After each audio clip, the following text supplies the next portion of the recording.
कोई मनुष्य धार्मिक है या नहीं कैसे पहचानोगे?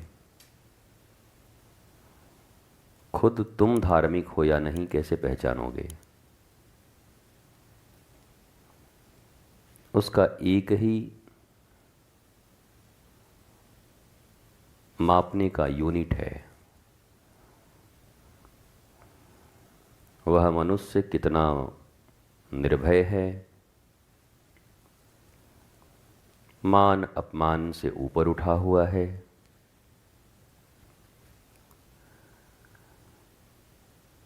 स्थित प्रज्ञ, स्थिर चित्त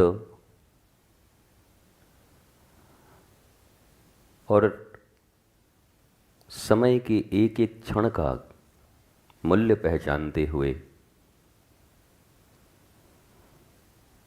अपने प्रत्येक क्षण को आत्मज्ञान में लगाता है। धंधे में नहीं, पैसे में नहीं, जुगाड़ में नहीं, आत्मज्ञान में।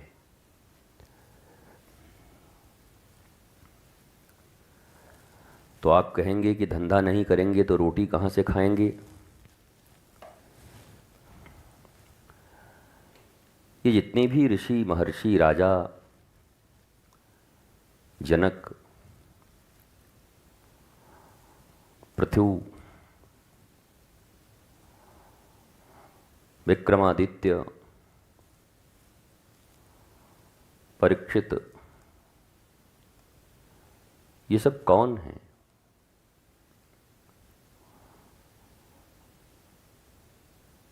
सब धार्मिक हैं।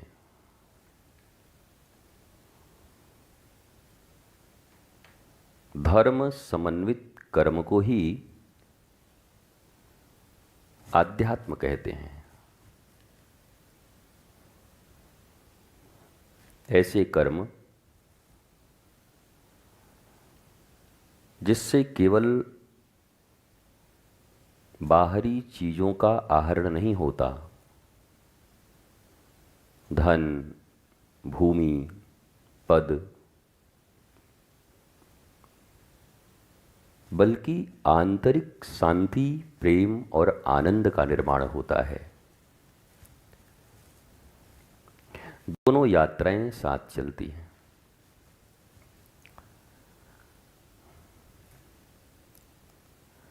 दोनों में जरूरी क्या है? शरीर या आत्मा? शरीर के बिना आत्मा भूत है, भटकती चलेगी, या तो मुक्त होकर राधा कृष्ण के गोद में बैठ जाएगी,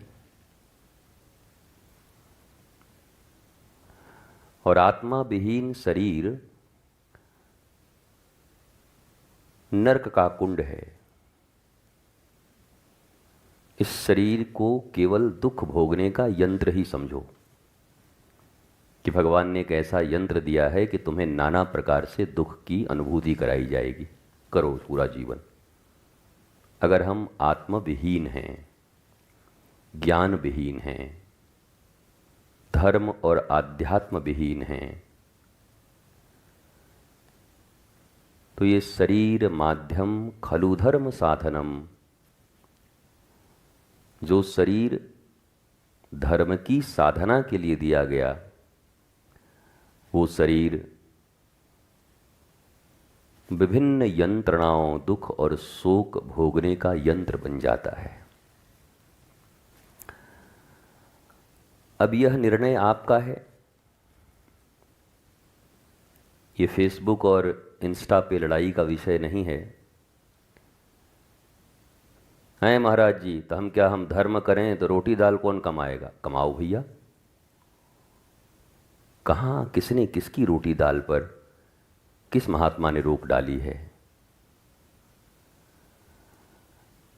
इस शरीर के पालन पोषण से ऊपर एक ऐसी दिव्य विधि है जिस विधि से इस शरीर का पालन पोषण और 90 या 100 वर्ष तक इसका जीना और मानवीय शरीर में जो कुछ भी ईश्वर ने निर्धारित किया कि इसे सार्थक कैसे करोगे, उस सार्थकता को उपलब्ध हो जाना आध्यात्मिक विधि इतना ही है। आप कहेंगे धर्म करेंगे तो रोटी कौन खिलाएगा? अब कौन बताए कि भाई धर्म से रोटी भी कमाई जाती है? क्या दुनिया में लिखा है कि रोटी अधर्म से कमाई जाती है? इसको दो भागों में लोगों ने बांट दिया। धर्म करने को कहोगे, धर्म ही करे तो अब कर्म कौन करेगा पता नहीं। भाई कर्म बड़ा है कि धर्म बड़ा है? न कर्म बड़ा है न धर्म बड़ा है। धर्म समन्वित कर्म बड़ा है। धर्मयुक्त कर्म अगर मनुष्य करता है तो प्रत्येक कर्म उसके आनंद का कारण बनेगा। और जैसे 70, 80, 90, 100 साल में एक जगह जाना ही है सबको, यहां न मिले तो वहां मिलेंगे। कई लोग कहते हैं गुरुजी हम आपसे मिल नहीं पा रहे हैं, मिलने की बड़ी इच्छा है। हमें कोई बात नहीं, फिर वहां मिलेंगे।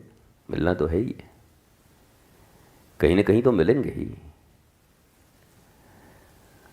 हाँ, वो वहां भी अगर कुछ क्लासिफिकेशन होता होगा, साकेत, गोलोक, वैकुंठ, स्वर्ग, नरक, अब उसमें कहीं वहां भी अलग देश में रह गए तो हमको नहीं पता है। फिर कहीं तुम्हारा देश अलग हो गया, हम अलग देश में रहे, तब फिर वहां भी मुश्किल होगी मिलने में।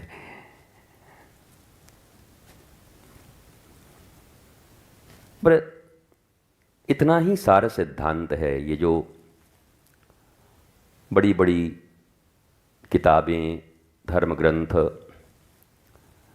विधियां, अगर सार तत्व कोई पूछे, विवाद से ऊपर उठकर अगर आनंदित जीवन जीना चाहते हैं, तो बस इतनी सी बात याद रखिएगा, कर्म हमें करना है, पर धर्मयुक्त कर्म करना है। कर्म के पहले हम धर्म के मर्म को समझेंगे और हर कर्म को धर्म की तराजू पर तौलेंगे कि भैया ठीक ठाक है कि नहीं। बस ये है जीवन, बहुत सहज। वो कहते हैं ना कहीं कोई रॉकेट साइंस नहीं है ये जीना। वास्तव में रॉकेट साइंस नहीं है, बहुत साधारण है। पढ़े लिखे ये जो बड़े बड़े साहब, आईएएस, आईपीएस, और या कोई 2 क्लास भी ना पढ़ा हो, इतना ही समझना है। इसमें आईएएस पढ़ने की क्या ज़रूरत है? बिना पढ़े भी इतना हम समझ लेते कि भाई धर्मयुक्त कर्म हमको करना है। और गुरुदेव से पूछ लेंगे, गुरुदेव धर्म क्या है? और कहीं कहीं अगर थोड़ी बहुत भ्रम उत्पन्न हो जाए तो उस भ्रम का निवारण कैसे करेंगे, बस इतना बता दीजिए। तो अब हम पढ़े हों न पढ़े हों, हम बड़े अधिकारी हों कि अपना किसान बन के खेत में अपना अन्न उगा रहे हों, क्या अंतर है दोनों में? हमें तो धर्मयुक्त कर्म करना है। इसलिए एकेडमिक क्वालिफिकेशन आध्यात्म के लिए आवश्यक नहीं है। इस बात को आज लॉक कर लिया जाए। वो अमिताभ बच्चन ने केबीसी खेलता है ना, कौन बनेगा करोड़पति, तो उसको लॉक कर लिया जाए कि आध्यात्मिक जीवन के लिए अगर एकेडमिक क्वालिफिकेशन नहीं है तो निराश होने की बात नहीं है, क्योंकि ये इसकी एलिजिबिलिटी है ही नहीं। है तो भी बड़ी अच्छी बात, नहीं है तो भी अच्छी बात, है तो बड़ी अच्छी बात। इधर भी थोड़ा पढ़े लिखे हैं, थोड़ा समझ रहे हैं। इतना ही होगा कि वो गांव का आदमी बोलेगा तूने थोड़ा चूना देना, तो ये पढ़ा हुआ कैल्शियम की कमी है, कैल्शियम।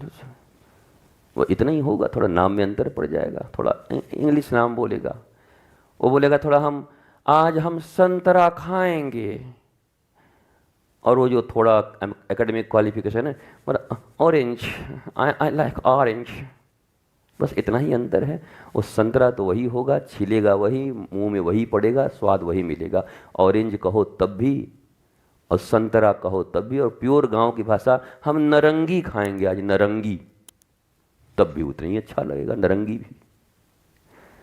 तो भाषा और इस संसार की विद्वता, जिसे विद्वान लोग कहते हैं, पढ़े लिखे, यह आध्यात्मिक जीवन के लिए आवश्यक नहीं है, पर हो तो बड़ी अच्छी बात। नहीं तो लोग कह देंगे कि क्या आप पढ़ाई के विरुद्ध हैं? हाँ, अभी फेसबुक में यही आएगा, क्या आप शिक्षा के विरुद्ध हैं? तो क्या ये सब स्कूल खुले हुए सब बंद कर दिया जाए? तो आप जैसे बाबाओं का आश्रम खोल दिया जाए? अब पृथ्वी पर केवल आश्रम रहे, स्कूल बंद हो जाए? अब इनको कौन बताए कि ये खाली बातें ही कर रहे होंगे। बाबा आश्रम के साथ साथ पूरे देश में सनातन शिशुशाला, सनातन गुरुकुलम और सनातन विश्वविद्यालय बनाने की मुहिम प्रारंभ कर चुका है। इनको कहाँ पता है कि हम एजुकेशनल फील्ड में भी हम परिश्रम कर रहे हैं, हम बना रहे हैं, पर अब इनको केवल इतना बड़ा इनका मुंह है, इनको सवाल पूछना है। वो टहरी नहीं होता जिसमें दूध पहले वो मिट्टी का टहरी से टहरा होता है, टहरा जैसा मुंह बना करके हाथ में मोबाइल है, कुछ भी टाइप करते रहना है।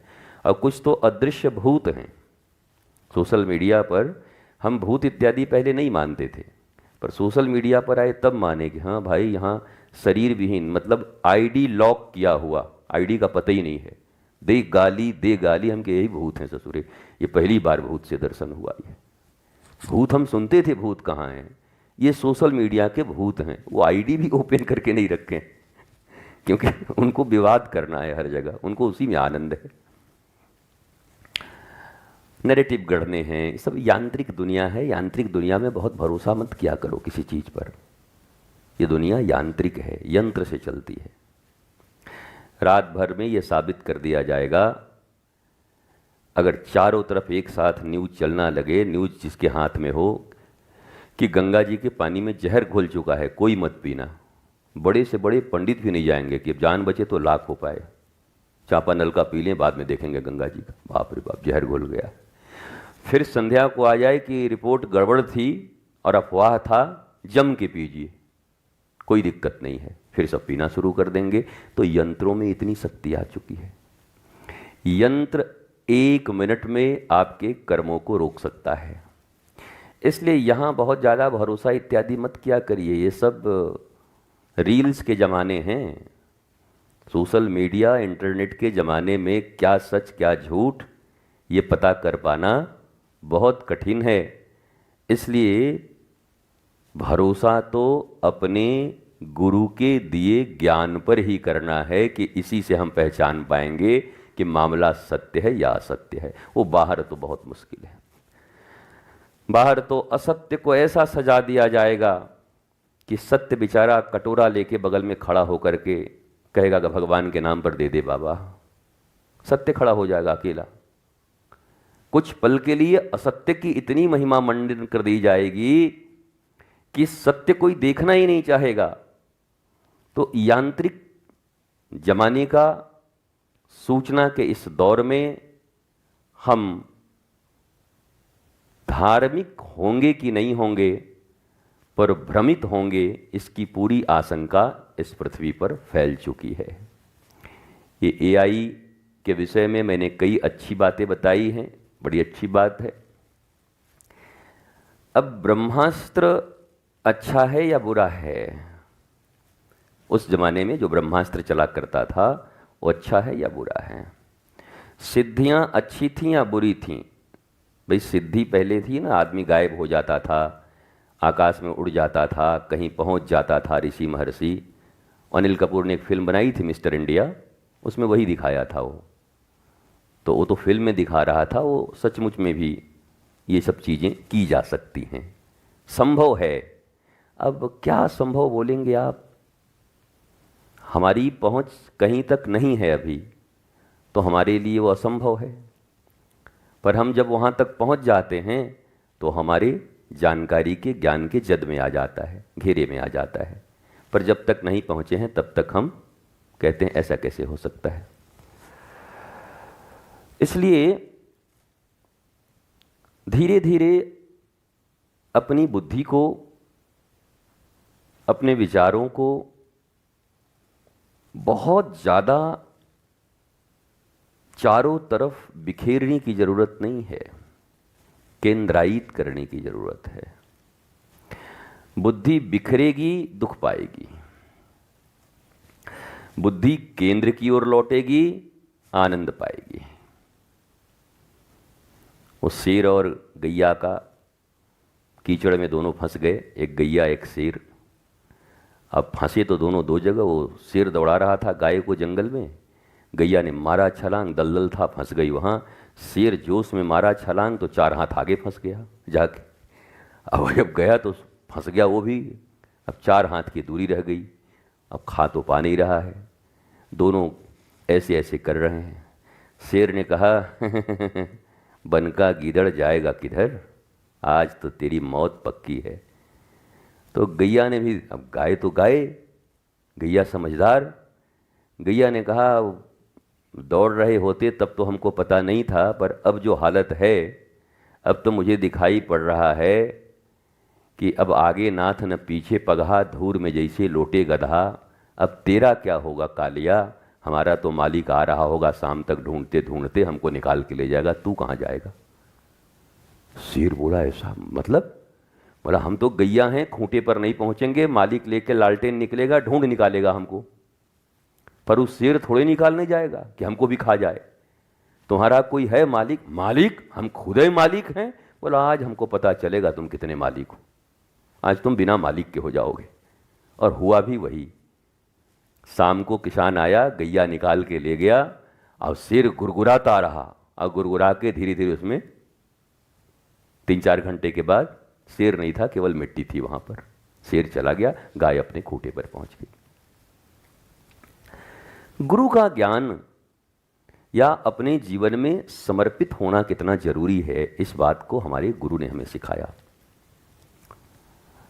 मालिक होना, स्वतंत्र होना, इसका अर्थ ये नहीं है निरंकुश होना। हम किसी को नहीं मानेंगे चाहे कुछ हो जाए। सच्चा मालिक मेरी दृष्टि में वही है जिसने अपने सदगुरु के चरणों में अपने आप को पूर्ण समर्पित कर दिया। समझ लो इस संसार का वो सच्चा मालिक बन गया। यही ज्ञान मैंने आज तक सीखा है। वो एक ही जगह है पूर्ण समर्पित, और जो एक जगह नहीं है वो कहाँ कहाँ है? हर जगह है। वो गली के, जिसे स्ट्रीट डॉग कहते हैं, कुत्ते, वैसे वो दौड़ते रहते हैं, इस द्वार उस द्वार उस द्वार। कहीं रोटी मिली, कहीं लात मिला, कहीं पत्थर मिले, कहीं जलते अंगारे मिले। और इतने नटखट बच्चे हैं कि किसी ने पटाखा बांध दिया पूंछ में, वो जो चटाई बम नहीं होता, किसी ने वो बांध दिया, बेचारा दौड़ रहा है चटपटा चटपटा चटपटा। पालतू कुत्ता 15-20 साल पहले मैं इसे बोला करता था, आज याद आ गया मुझे कि भाई देखो, कुत्ते भी 2 तरह के होते हैं, एक पालतू एक फालतू। फालतू वाले को, फालतू से किसी को कोई लेना नहीं है ना, उसको हम भोजन देते हैं ना कुछ देते हैं। पर पत्थर मारने को हमेशा, रास्ते में देखे बच्चे, अरे ये काय को मार रहा है बेचारा, जो देखे वही 2 डंडा 2 लात। अब एक होता है पालतू, डीएम साहब का कुत्ता।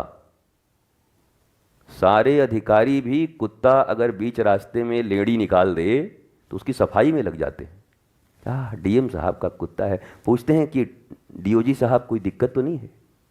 वो भी साहब हैं, डीओजी साहब। तो उनकी इतनी सेवा होती है क्योंकि पालतू हैं, एक जगह समर्पित हो गए हैं। समर्पण मान लिया उन्होंने, पट्टा बंधवा लिया कि भाई पट्टा मेरे पास है, हम निरंकुश नहीं हैं। तो चारों तरफ उनकी सारी व्यवस्था भी हो गई और चारों तरफ उनका राज भी चल रहा है। और ये बेचारे कहने को तो खुले, हम खुला शेर हैं, हम कहीं के नहीं हैं, लेकिन 5 साल का बच्चों लतिया देता है गली में दाएं से, का अरे काहे को मार रहे हो बेचारे को, लेकिन कौन माने, जगर डगर डगर। तो कबीर साहब ने इसी पर कहा, मन कुत्ता दर दर फिरे, दर दर दूर दूर होए। मन कुत्ता दर दर फिरे और दर दर दूर दूर होए। जिस दर पे जाए तो आदमी क्या करता है, रोटी दे भी दिया, देने के बाद क्या बोलता है, दूर दूर दूर दूर दूर दूर दूर दूर। तो दर दर दूर दूर होए, रोटी देंगे, सोने नहीं देंगे। गली वाले कुत्ते को कोई अपने घर में नहीं सोने देता, रट रास्ता कर रट दूर।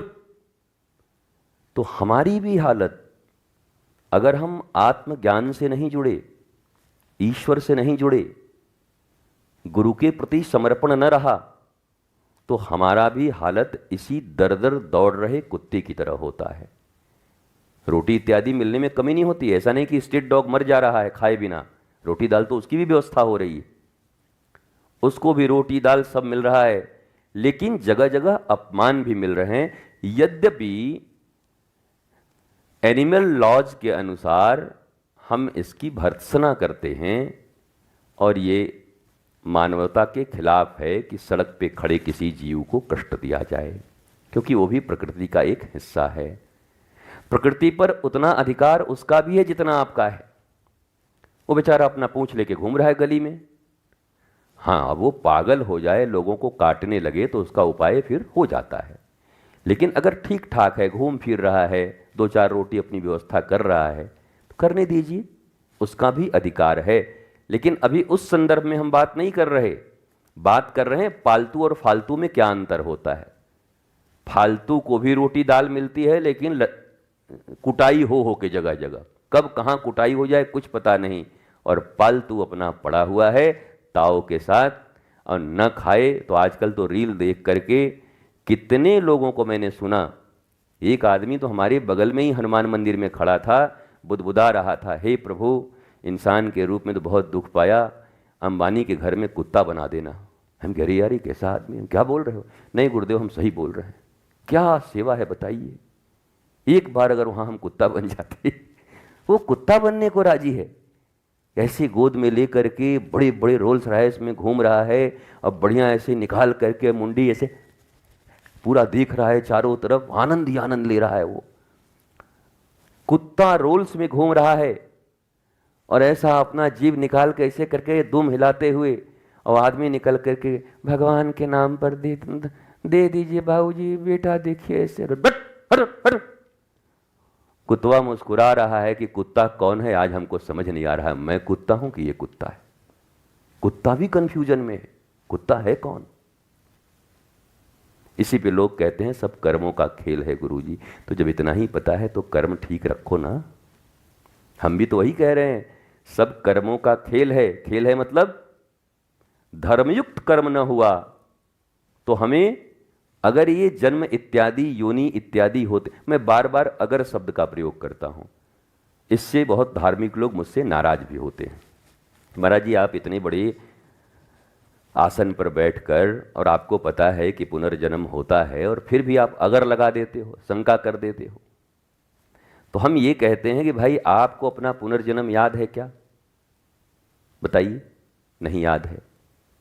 पिछली जन्म में कहाँ थे, उसके पिछले जन्म में कहाँ थे, उसके पिछले जन्म में कहाँ थे। एक आदमी से हमने पूछा पिछले जन्म में कहाँ थे, वो बोला गुरुजी चश्मा तो याद नहीं रहता, कहाँ रखे हैं, पिछले जन्म की बात पूछ रहे हैं। दिन भर में 5 बार चश्मा भूल जाते हैं, हम पिछला जन्म कहाँ से याद रहे। तो जब आपको जन्म याद ही नहीं है, वह अंतः प्रज्ञा आपने जागृत ही नहीं की है, तो फिर छोड़िए आप ये सब, इन सब बातों को। आगे क्या होगा और पीछे क्या था, अब तो बढ़िया हो गया कि इतना मेंटल एंजाइटी से आप फ्री हो गए। अब जो है बस यही जीवन है, इसको आनंद के साथ जीना है।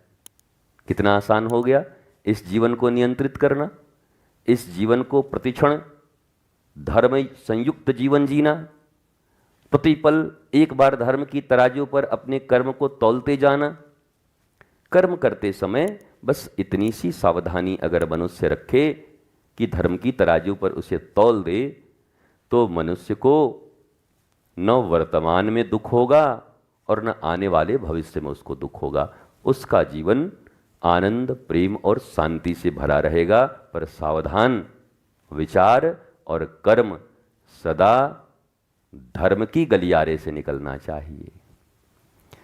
अधार्मिक गलियारे से अगर विचार निकला तो मरना तय है, तुम्हारा दुख होना तय है। अधार्मिक गलियारे से विचारधारा अधार्मिक कृत्य कराता है और अधार्मिक कृत्य मनुष्य को वर्तमान भविष्य में दुख ही दुख प्रदान करता है। इतना साधारण है ये सत्संग, इतना साधारण है धर्म, इतना साधारण है ग्रंथ। आप समझते हैं ना, गुरुजी इतना बड़ा बड़ा ग्रंथ हम कैसे पढ़ें, वेद पुराण शास्त्र, ये सब काहे को पढ़ना है, इतना इतना मेहनत क्यों करना। ये मेहनत उन कुछ लोगों के लिए छोड़ दीजिए जो इसके आगे भी कुछ और अनुसंधान करेंगे, ढूंढेंगे या इसको प्रिजर्व करके रखेंगे। किसी दिन किताब इत्यादि जल जलाया गया और ये इंटरनेट वगैरह उड़ गए तो ये जो याद किए हुए लोग हैं वो याद करके रखेंगे कि ये सूत्र है, इस सूत्र से हमें चलना चाहिए। बाकी जानने को बहुत कुछ नहीं है, इतना सा ही है, बस इतनी सी बात है। तो बोला गुरुजी जब इतनी सी बात है तो एक कई दिन कह करके आप चुप हो जाते, रोज काहे टटर आ रहे हैं 9 बजे। 9 बजता नहीं कि एकदम टर टर करने लगते हैं आप। तो इतनी सी बात है तो कह के चुप हो जाते। तो इतनी सी बात को ही हमारा मन कैसा है, ये जो देखेगा जो सुनेगा वो वैसा ही होता जा। पानी रे पानी तेरा रंग कैसा, जिसमें मिला दो लगे उस जैसा। तो इस पानी रूपी मन को, ये मन पानी है और बाहर अलग अलग कर्म हैं। 50% दुख वाला, 60% दुख वाला, 70% ऑफ, एक के बाद एक फ्री, ये सब कर्म बाहर में हैं। तो उसमें एक धर्म है, जाए और वैसा ही कलर उसका हो जाए धर्म की तरह, और फिर वैसा ही कर्म आपसे होता रहे।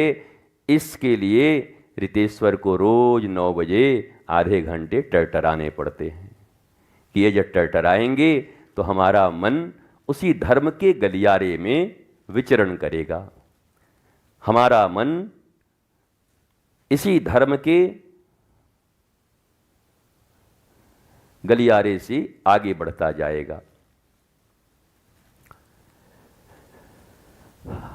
इसलिए कोई धर्म इत्यादि की बात करे और आपको लगे कि हम तो कुछ जानते ही नहीं हैं, कैसे इतना सीखेंगे, कहाँ से इतना पढ़ेंगे, कौन हमको सिखाएगा, कौन हमको पढ़ाएगा। नहीं नहीं नहीं नहीं नहीं, नहीं। बस याद रखिए बात तो इतनी सी है, पर बार बार इसका अभ्यास करना होता है। बार बार बर मांग हूँ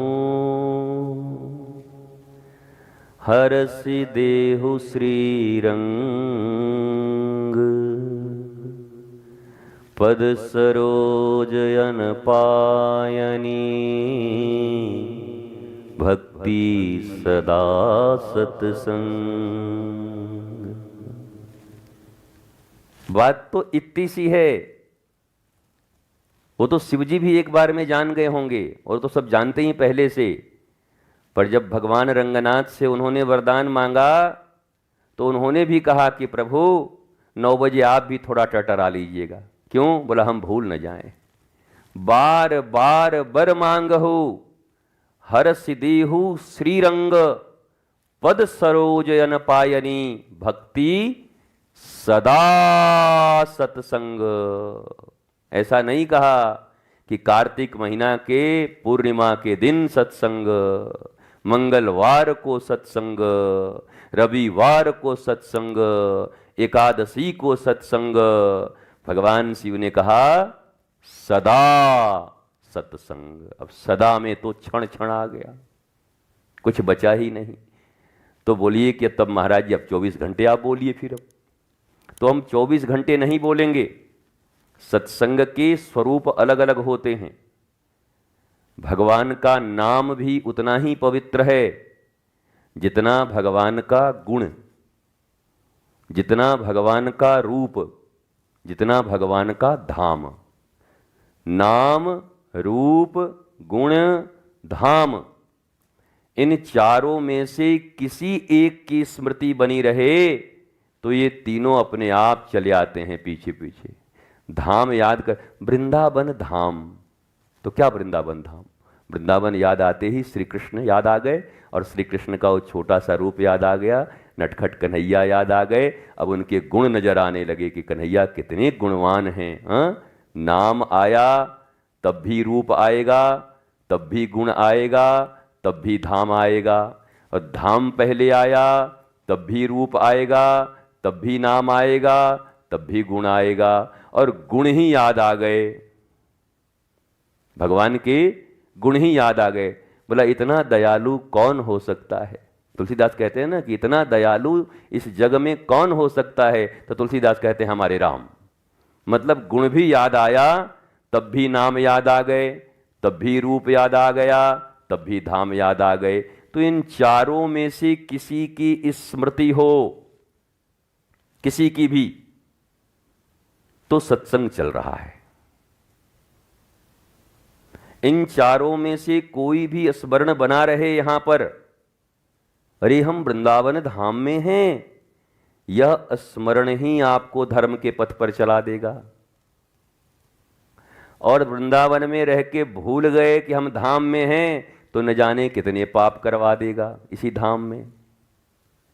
तो धाम की स्मृति आपको धर्म पथ पर चला देगी, नाम की स्मृति आपको धर्म पथ पर चला देगी, रूप की स्मृति आपको धर्म पथ पर चला देगी, और गुण की स्मृति आपको धर्म पथ पर चला देगी। वो है ना कि कंबा दयालुम शरणम ब्रजेम, वो याद कर रहे हैं कि आहा हा हा हा, जो पूतना प्रभु को मारने आई, जो पूतना प्रभु को अपने दुग्ध में, वक्षस्थलों में कालकूट विष लगाकर मारने आई, प्रभु कितने दयालु हैं कि जब उसका स्तनपान कर लिया तो प्रभु ने कहा स्तनपान तो केवल माँ के किए जाते हैं, इसलिए आज से पूतना मेरी माँ हो गई, और उन्होंने पूतना को गोलोक धाम पहुंचा दिया, अपने धाम में ले गए, क्योंकि मैंने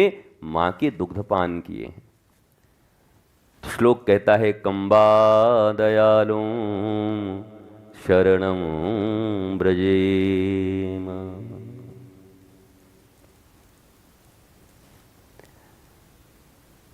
इसलिए सत्संग कभी रूप, कभी नाम, कभी धाम, कभी गुण, कभी अभी क्या हो रहा है, भगवत गुण का प्रतिपादन हो रहा है। सत्संग चल रहा है ना, भगवान के गुण क्या हैं, भगवान कितने दयालु हैं, भगवान कितने कृपालु हैं, भगवान ने क्या क्या नियम बनाया है जिसे हमें पालन करना है, भगवान के नियमों को पालन करने को ही धर्म कहते हैं। तो ये भी सत्संग हो गया। अब यहाँ से निकले, और जैसे ही निकले तो बाहर निकल के अरे हमारे चप्पल पे कौन अपना चप्पल रख दिया, यहाँ हमको यही ठीक नहीं लगता है, ये आश्रम है कि क्या जगह है भाई, यहाँ पर कोई व्यवस्था नहीं है, बताइए चप्पल पर चप्पल रख दिए, ये कोई आश्रम होता है? अब ये समझिए ये पूतना और रावण के चाचा चाची हैं, ये सत्संगी लोग नहीं हैं। अभी निकले गुण सुन करके भगवान का, और एक ही क्षण में इनका मन उड़ गया पूतना के शरण में। जब तुम सत्संग में बैठते हो ना, तो केवल देवी देवता ही नहीं घूमते रहते हैं आसपास में, रावण इत्यादि भी घूमते रहते हैं कि ये तो हमारा शिकार है। जैसे वो नाई होते हैं ना, नाई, हम लोगों के ज़माने में जहाँ हम बाल कटाने जाते थे तो नाई अपना अधिकार कर लेते थे कि ये मेरा है, 2 साल से इसका मैं काटता हूँ। एक बार एक दूसरे नाई ने काट दिया, दोनों नाई में जो भयंकर, तू कैसे मेरे जजमान का काट दिया रे, 2 साल से इसको हम काट रहे हैं, मतलब बाल काट रहे हैं, उल्टा मत समझिए आप, हम इनके बाल को काट रहे हैं, हम इनका हेयर ठीक कर रहे हैं। तो जजमान समझते हैं पंडित जी नहीं जजमान समझते। हाँ, आपके जो है परदादा के परदादा भी यहाँ आया करते थे, वो वहाँ से आते थे, आप हमारे जजमान इधर आइए, चलिए हम तिलक लगाएंगे। दूसरा कोई लगा दे तो आपस में भी तिलक लग जाए, पहले तिलक लगाने के पहले। वहाँ भी जजमान है, हर जगह जजमान है। तो जब सत्संग में आप बैठते हैं तो ये मत सोचिएगा कि केवल ध्रुव, प्रहलाद, मीरा इत्यादि आसपास में और हनुमान जी बैठे हैं। हनुमान जी के ठीक पीछे कालनेमी भी बैठा रहता है कि हमारा चेला भी सत्संग सुनने आया है, पर सत्संग के बाद फिर हमारे साथ जाएगा, हमको पक्का पता है, क्योंकि कालनेमी की तीसरी औलाद है ये। समझ रहे हो? वो भी बैठे रहते हैं कि ये तो हमारा 2 साल से, वर्षों से हमारा आदमी है, बस सत्संगई में ही बना हुआ है। सटक सीताराम, जैसे ही सत्संग से निकलेगा वह हमारे साथ चल पड़ेगा। ये कपट, छल, अहंकार, क्रोध, ये इसके भीतर भर जाएंगे, 3-5 करने लगेगा। इसलिए सभी घूमते हैं यहां पर। इसलिए ये मत समझिएगा कि आश्रम इत्यादि, धाम इत्यादि में केवल भगवान, साधु, संत और देवी देवता रहते हैं। कोई कहे महाराज जी वृंदावन में तो चारों तरफ भगवान ही, मथुरा में भगवान ही भगवान है। तो हम पूछे कि कंस कहाँ है फिर?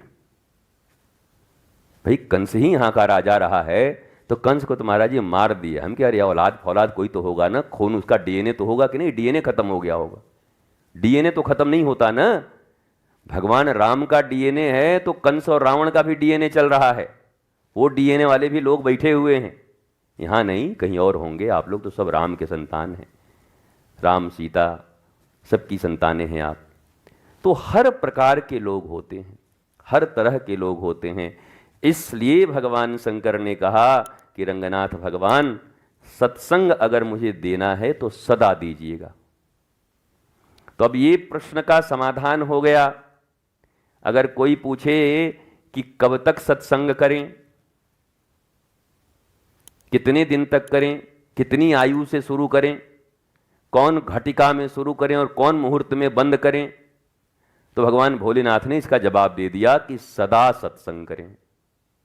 सदा। भोजन भी सत्संग है। क्या ले रहे हैं? प्रसाद। अब पदार्थ ले रहे हैं तो झगड़ा हो जाएगा, ऐसा कैसे बना दिए, ये ठीक नहीं है, हम ऐसे नहीं, हम थाली मुंह पे मार देंगे, हम कटोरा पटक देंगे, तब ये होगा। अच्छा प्रसाद है तब, भगवत प्रसाद है, सत्संग चल रहा है, प्रभु ने दिया है पाऊ जी, ठीक है। वस्त्र पहन रहे हैं तो वस्त्र कौन है? बोलो। अरे द्रौपदी को वस्त्र की जरूरत पड़ी तो कौन बन के आया था? तो वस्त्र कौन है? तो फिर कृष्ण हैं। तो वस्त्र में भी श्री कृष्ण की स्मृति है। अहम वैश्वानरो भूतो, हमारे पेट में अग्नि के रूप में श्री कृष्ण बैठे हैं। तो जब आप देखेंगे कि हर जगह पर भगवत दर्शन होने लगा, हर जगह पर भगवत स्मृति होने लगी, तब आप समझें हमारा सत्संग सफल हो रहा है। अब हमारा अभ्यास काम कर रहा है। करत करत अभ्यास जड़ मति हो तो सुजान। और केवल 9 से 9:30 जिनको याद रहता है वो लिखित मुझसे ले ले, मैं साइन करके दे रहा हूं। ये सब पूतना के डीएनए वाले हैं, और ताड़का और रावण और कंस के डीएनए वाले, जिनको आधे घंटे ही सत्संग याद रहता है। उसके बाद फिर ये लौट आते हैं। वो जो हम बताते हैं कभी कभी कि एक बार एक व्यक्ति ने कहा कि हम इतना बड़ा आप लोगों को जादू दिखाने जा रहे हैं। बोला कौन सा जादू? बोला वो अजीबो गरीब चीज है, नवा आश्चर्य समझिए। क्या? बोला हम कुत्ता का पूंछ सीधा कर दिए। कुत्ता का पूंछ सीधा कर दिए। कुत्ता का पूंछ सीधा नहीं होता, आप देखते हैं अपना टेढ़ा जरूर रहेगा। उसने क्या किया, 1 वर्ष तक सीधी पाइप लगा दी कुत्ते के पूंछ में, और लाखों आदमी का इवेंट किया और कहा देखिए आज चमत्कार। वो सोचा 1 साल तक लगातार सीधा है, अब सीधा हो गया। तो लाखों लोग आए, दिल थाम कर लोग देख रहे थे। जैसे जैसे पाइप हटाया, पाइप का अंतिम कोना हटा, फिर टन से कुत्ता का पूंछ जस का तस टेढ़ा। कुत्ता का दुम सीधा नहीं हो सकता।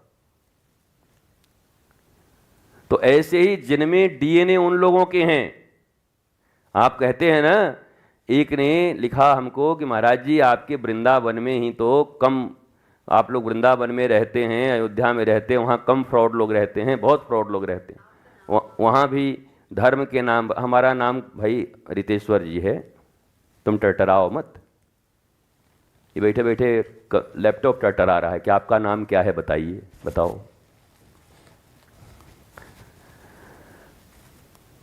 तो वो धर्म धुरंधर लोग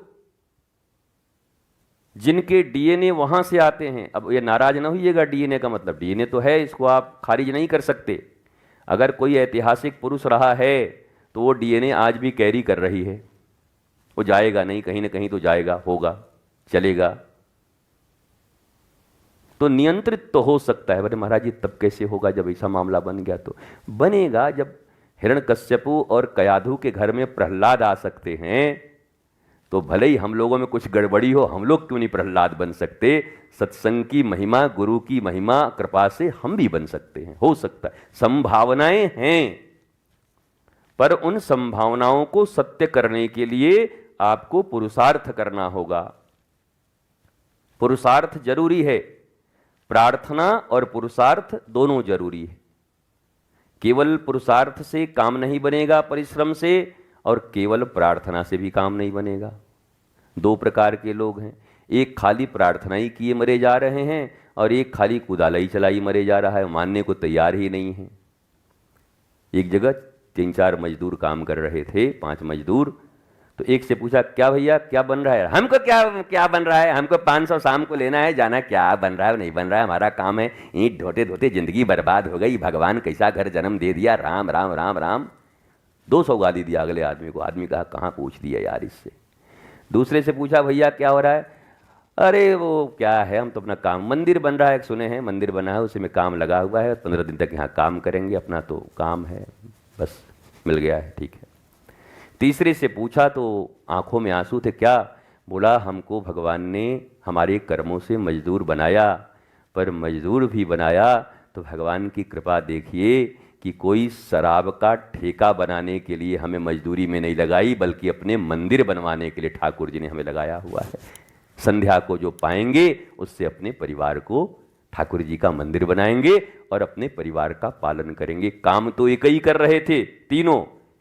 एक एकदम तावा पर बैठा हुआ था, वो जो रोटी सेकते नहीं उसके अंदर भट्ठी में, उसको क्या बोलते हैं, तंदूरी। एक तंदूर पर बैठा हुआ था, तंदूर के अंदर। और एक वो बोला ठीक है काम करना है, ना हमको गुस्सा है ना हम बहुत खुश हैं। पर तीसरा प्रसन्न था कि वाह वाह वाह वाह, कैसी कृपा हमारे ऊपर ठाकुर जी ने की है। तो ये भावग्राही जनार्दन, भावना जिनकी ऐसी है वही धर्म के उपयुक्त लोग हैं, वही धर्म पथ पर चल सकते हैं। इसलिए प्यारे बच्चों, तत्क्षण अपनी भावनाएं खराब मत करना। कोई कहे गुरुजी हो जाता है तो क्या करें, तो चलो एक उपाय दे देते हैं। जितना तत्क्षण खराब किए हो उतना ही तत्क्षण ठीक भी कर लेना। इतना तो कर सकते हो ना कि नहीं, खराब तो हम तत्क्षण करेंगे और ठीक हम 7 दिन के बाद होंगे, तब मरोगे, फिर हम क्या करेंगे? अगर तत्क्षण खराब हुई किसी कारण से तो फिर तत्क्षण उस भावना को ठीक भी कर लेना। अरे फिर है कंस, फिर तू आ गया मेरे भीतर, खबरदार ये कृष्ण का स्थान है। वो याद करके फिर धर्मपथ पर चल पड़ना, इतना करना। अगर ये कह दें कि भावना खराब करना ही मत, तो ये बड़ा कठिन हो जाएगा। आदमी की भावना तो पल पल खराब हो ही जाती है कभी न कभी। तो आदमी कहेगा हम पापी हैं, हम बर्बाद हो गए, हम यहाँ क्या करें, हम धर्म के लायक नहीं, हम गुरु के लायक नहीं, हम भगवान के लायक नहीं है। अब ठीक है, अगर हम धर्म, गुरु, भगवान और वृंदावन के लायक नहीं हैं तो हम रावण कंस बन करके हम दुनिया बर्बाद कर देंगे और खराब जगह चला जाएगा। तो तुम्हारे लिए ये है कि जैसे तत्क्षण भावना खराब हुई तो अगले ही क्षण भावना को फिर ठीक कर लेना। भाई दूसरे के खेत में घुस गया कोई अपना पाला हुआ बकरी, तो फिर उसको डंडा दिए तो फिर अपना घूम के इधर निकल के आ गया। तो मन रूपी बकरी इधर उधर जाएगी, पर यह सत्संग का डंडा और गुरुवाणी का डंडा सदा याद रखना, तो बकरी ठीक ठीक चरती चलेगी, किसी का और डंडा खाने की जरूरत नहीं पड़ेगी। गुरु वचनों को रखना संभाल के, एक एक वचन में गहरा राज है। जिसने जानी है महिमा गुरु की, उसका डूबा कभी न जहाज है। बीज पड़े और अंकुर न फूटे, ऐसा कभी नहीं हो सकता। कर्म करे और फल ना भोगे, ऐसा कभी नहीं हो सकता। अरे कर्म करने में तू होशियार है, पर फल भोगने में बड़ा ही लाचार है। जिसने जानी है महिमा गुरु की, उसका डूबा कभी न जहाज है। दीप जले और अंधेरा मिटे ना, ऐसा कभी नहीं हो सकता। गुरु से ज्ञान सुने और विवेक न जागे, ऐसा कभी नहीं हो सकता। जिसकी रोशनी से रोशन जहान है, मेरे गुरुवर ही मेरे प्राण हैं। जिसने जानी है महिमा गुरु की, उसका डूबा कभी न जहाज है। गुरु परिपूर्ण समर्पित तू हो जा, धोखा कभी नहीं खा सकता। और लक्ष्मण रेखा गुरुवाणी की हो, गुरु आज्ञा की हो, सत्संग की हो, तो रावण कभी नहीं आ सकता। अब तो होता ये हर पल आभास है, मेरे गुरुवर सदा ही मेरे साथ है। जिसने जानी है महिमा गुरु की, उसका डूबा कभी न जहाज है। गुरु वचनों को रखना संभाल के, एक एक वचन में गहरा राज है। ठोकर लगे सदगुरु न संभाले, ऐसा कभी नहीं हो सकता। जब हम पुकारें और वो न आए, ऐसा कभी नहीं हो सकता। उनके हाथों में सौंप दे हाथ तू, वो तो अंग संग तेरे साथ हैं। जिसने जानी है महिमा गुरु की, उसका डूबा कभी न जहाज है। गुरु बिन ज्ञान कहाँ से पाऊं, बिन गुरु ज्ञान